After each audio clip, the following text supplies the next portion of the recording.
సంవత్సరాల తరబడి ఎన్ని మందులు వాడినా మీ మోకాల నొప్పులు తగ్గట్లేదా? ప్రాణ పెయిన్ క్లినిక్ లో అత్యాధునిక చికిత్స. నిజామాబాద్ మున్సిపల్ ఆఫీసులో అవినీతి భాగోతం బయటపడింది. రెవెన్యూ సూపరింటెండెంట్ దాసరి నరేందర్ నివాసంలో ఏసీపీ అధికారులు నిర్వహించిన దాడుల్లో ఆదాయానికి మించిన ఆస్తులు బయటపడ్డాయి.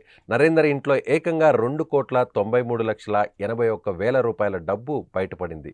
ఇంట్లో ఉన్న నోట్ల కట్టలను చూసి షాక్ అయిన ఏసీబీ అధికారులు వాటిని లెక్కించేందుకు ప్రత్యేకంగా నోట్ల లెక్కింపు యంత్రాలని తీసుకొచ్చారు.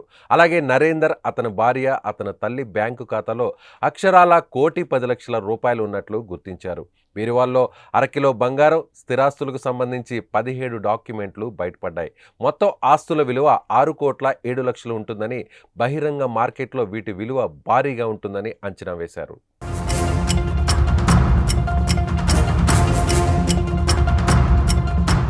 ఇక నరేందర్ ఇంటితో పాటు ఆఫీసు, బంధువుల ఇళ్లలో కూడా సోదాలు చేశారు. అదనపు ఆస్తులను వెలికి తీసేందుకు మరిన్ని సోదాలు చేసే అవకాశం ఉన్నట్లు తెలుస్తోంది. మరోవైపు ఆదాయానికి మించిన ఆస్తుల కేసులో నరేందర్పై కేసు నమోదు చేశారు. అక్రమాస్తుల కేసులో విచారణ కొనసాగుతుంది.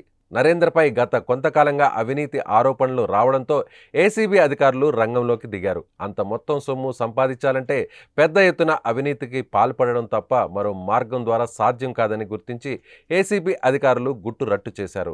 నిజామాబాద్ నగరపాలక సంస్థలో దాదాపుగా 25 సంవత్సరాలుగా సూపరింటెండెంట్గా ఇన్ఛార్జ్ రెవెన్యూ అధికారిగా పనిచేస్తున్న నాగేంద్ర పెద్ద ఎత్తున అవినీతి అక్రమాలకు పాల్పడుతున్నారన్న సమాచారంతో ఏసీబీ అధికారులు ఆయనపై ఏడాది కాలంగా నిఘా ఉంచారు. ఈ నేపథ్యంలోనే మున్సిపాలిటీ రిజిస్ట్రేషన్ శాఖ కార్యాలయాలకు వెళ్లి ఆయన ఆధ్వర్యంలో జరిగిన అక్రమ రిజిస్ట్రేషన్ల వ్యవహారాలను తెలుసుకున్నారు. గతంలోనూ అవినీతి ఆరోపణలతో నరేందర్ సస్పెండ్ అయ్యారు. ఆసరా పింఛన్ల నగదును లబ్ధిదారులకు ఇవ్వకుండా సొంతానికి వాడుకున్నారన్న అభియోగంపై ఆయన సస్పెండ్ అయ్యారు.